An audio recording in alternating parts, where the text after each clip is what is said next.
नमस्कार. अकस्मात मराठी हॉरर स्टोरीजमध्ये तुमचं स्वागत आहे. आज पुन्हा एकदा मी तुमच्यासाठी एक अद्भुत, अलौकिक आणि रहस्यमय अशी कथा घेऊन आली आहे.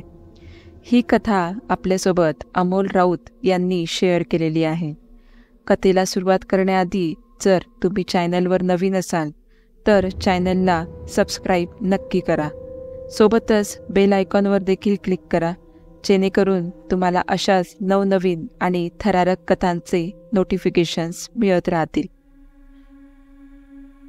ही घटना घडली होती साधारण 2009 साली, जेव्हा मी माझा मित्र संजयला भेटायला भुसावळला गेलो होतो. दारावरची बेल वाजून मी संजय दार उघडण्याची वाट पाहू लागलो.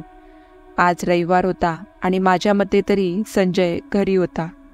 "अरे सम्या, तू आणि इकडे?" संजय आश्चर्याने म्हणाला. "का, मी येऊ शकत नाही का?" मी विचारले. तसे संजय हसला आणि म्हणाला, "नाही रे, असे काही नाही. पण तू एवढा लांब आलास मला भेटायला, म्हणजे मला अपेक्षित नव्हतं तुझं येणं." त्यावर मी म्हणालो, "मित्रा, तुझ्यासाठी आपण कुठे पण येऊ शकतो. आपण मेलो ना तरी भूत बनून एकत्र असू." आम्ही हसू लागलो. माझ्या मागून एक मुलगा घरात आला आणि एका बेडरूममध्ये जाऊन झोपला. मला वाटले कोणी संजयचा रूममेट असेल आणि रात्रपाळी करून आला असेल, थकला असेल म्हणून झोपला असेल. घर खूप प्रशस्त होतं. 2 खोल्या, किचन, बाथरूम आणि टेरेस फ्लॅट, म्हणजे गच्ची आमच्या बाबाची, असे काहीतरी समीकरण असते. त्याच्या फ्लॅटमध्ये मला फक्त एक गोष्ट नाही आवडली, ती म्हणजे त्याच्या फ्लॅटसमोर जे भग्न अवस्थेमध्ये उभे असलेले घर. "यार संजय, हे समोरचं भंगार घर कुणाचं आहे रे?" मी संजयला विचारले. "कोणते रे?" "ते समोरचं आहे." "अरे, त्याच्याकडे बघू पण नको. लय बेकार घर आहे ते. त्या घरात म्हणे एक फॅमिली राहत होती. एकदा त्या घराला आग लागली आणि त्यात ती फॅमिली जळून गेली. पण त्यानंतर तिकडे त्यांना भरपूर लोकांनी पाहिले आहे रात्रीच्या वेळी. अजून कोणाला इजा गेली नाही, पण तिकडे त्यांचे अस्तित्व आहे," संजय म्हणाला. तसे मी हसून त्याच्याकडे पाहिले आणि म्हणालो, "संजय, ठीक आहे, मी नाही थांबत, पण असे काही पण सांगू नको रे." मी हसू लागलो. "अरे, मी खरे बोलतो आहे," संजय चिडून म्हणाला. "ठीक आहे, लावतो का पैज? मी त्या घरात रात्री जाऊन तुला फोन करतो आणि व्हिडिओ पण घेऊन येतो." माझ्या या बोलण्यावर संजय हसला आणि म्हणाला, "बाबा, नको घेऊस विषयाची परीक्षा उगीच. काही झाले तर माझ्यावर येईल." संजयचे ते बोलणे ऐकून मी ठरवले, काही झालं तरी आज त्या घरात जाऊन पाहायचे. दिवसभर गप्पा, मूवी पाहून आम्ही रात्री गच्चीवर दारू पीत बसलो होतो. साधारण रात्री 11 वाजता मला पुन्हा त्या घराची आठवण आली. संजय, अरे, मी त्या घरात जाऊन दाखवतो तुला आणि व्हिडिओ पण काढतो, मग बघ, तुला विश्वास बसेल." त्याला वाटत होते मला जास्त झाली आहे आणि मी काहीतरी बडबडत आहे. "सम्या, मित्रा, तुला दारू जास्त झाली आहे. तू आराम कर, उगीच नको जाऊ. सांगतोय, ऐक जरा." संजय माझा हात पकडत म्हणाला. मला दारूचा अंमल चढला आहे असे त्याला वाटले. तसा मी थोडा नशेमध्ये होतो, पण मला काय सुरू आहे हे समजत होते. मी मोबाईल घेतला आणि त्यातली लाईट सुरू करून निघालो. संजयला सांगितले की गच्चीवरून मला पाहत राहा. रात्रीचे 11:30, 11:45 झाले असतील. थोडा शुद्धीत आणि थोडा नशेत मी खाली आलो. खाली कोणतीच वर्दळ नव्हती. त्याची इमारत सर्वात शेवटच्या टोक्याला होती. इमारतीमध्ये जास्त फ्लॅट विकले गेले नव्हते, त्यामुळे त्याची इमारत पण बऱ्यापैकी मोकळी होती. मी त्या घराच्या दिशेने चालू लागलो.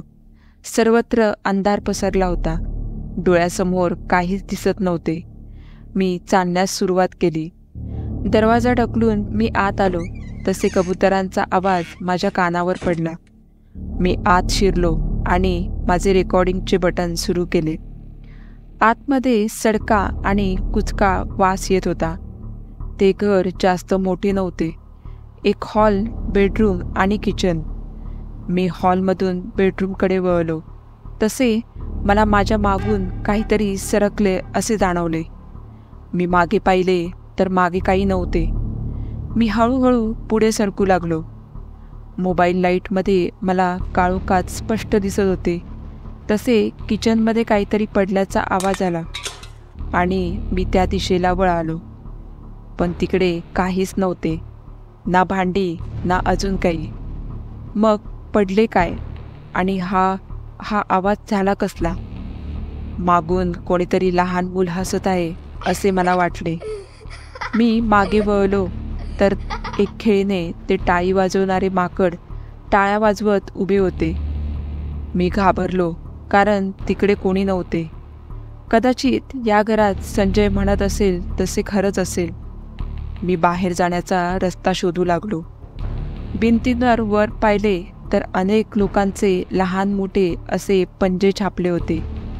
कदाचित आगीतून वाचण्यासाठीची ती केविलवाणी धडपड असेल. पुन्हा मागून कोणीतरी गेले, पण यावेळी ते एक नाही तर 2 होते. आता मात्र माझा धीर सुटू लागला होता. कोण आहे? मी कापऱ्या आवाजात विचारले. काही वेळ शांतीमध्ये गेला आणि पुन्हा त्या मुलाचे हसणे ऐकू आले आणि पुन्हा ते खेळणे वाजू लागले. माझी सर्व दारू उतरली होती. अचानक एक भयान जळालेला चेहरा समोर आला. तसे माझ्या पायातली शक्ती निघून गेल्यासारखे झाले. आता तो चेहरा माझ्या जवळ येत होता. डोक्यावर केस नव्हते, त्वचा जळाली होती आणि त्याच्या अंगातून एक भयानक दर्प येत होता. तसे मी माझे डोळे बंद केले आणि जोरात ओरडलो. तसे सर्व शांत झाले. पुन्हा तोच लहान मुलाच्या हसण्याचा आवाज आला. माझ्यासोबत खेळ ना, असा एका लहान मुलाचा आवाज आला आणि पुन्हा ते हास्य घुमले. आता मात्र माझी हिंमत संपली आणि मी कसेबसे त्या घरातून बाहेर पळालो. तसे मागून आवाज आला, पुन्हा या, घर आपले आहे. आणि तेच हास्य घुमले. मी मागे पाहिले नाही आणि तडक पळत संजयच्या इमारतीमध्ये शिरलो. माझी किंकाळी ऐकून संजय खाली आला होता. मी दरवाजा वाजवायला सुरुवात केली. तसे संजयचा कापरा आवाज आला, कोण आहे? अरे दरवाजा उघड संजय, मी आहे. तसे त्याने दरवाजा उघडला आणि मी आत आलो. अरे तुझी किंकाळी ऐकली आणि मी घरात पळून आलो, संजय म्हणाला. मी त्याला तिकडे जे घडले ते सर्व सांगितले. व्हिडिओ पण पाहिला, पण त्यात काही आढळून आले नाही. त्यात फक्त माझा आवाज येत होता. सम्या, तरी तुला बोललो होतो नको जायला, पण तू ऐकलं नाही, संजय म्हणाला. हो रे, समजले मला आता. बर, तो तुझा रूममेट गेला का? मी विचारले. तसे संजयने माझ्याकडे पाहिले आणि डोक्याला हात लावून म्हणाला, तुझी तब्येत बरी आहे ना? एवढे सगळे झाले तरी तुझी उतरली नाही? मला पण समजले नाही. मी विचारले, अरे असं काय म्हणतोस? मी आलो तेव्हा माझ्यानंतर 5 मिनिटामध्ये तर तो आला होता, मी पाहिले होते. पण त्यानंतरने संजयने जे उत्तर दिले त्यानंतर आम्ही दोघांनी पण तो फ्लॅट दुसऱ्या दिवशी रिकामा केला. तो म्हणाला, या पूर्ण फ्लॅटमध्ये मी एकटा राहतो. मग तो कोण होता ज्याला मी पाहिले होते माझ्या मागे येताना? तर मित्रांनो, आजची ही कथा तुम्हाला कशी वाटली हे मला कमेंट करून नक्की सांगा. आणि व्हिडिओ आवडला असल्यास चॅनलला लाईक आणि सबस्क्राईब नक्की करा. भेटूया पुढच्याच अशा एका थरारक कथेमध्ये.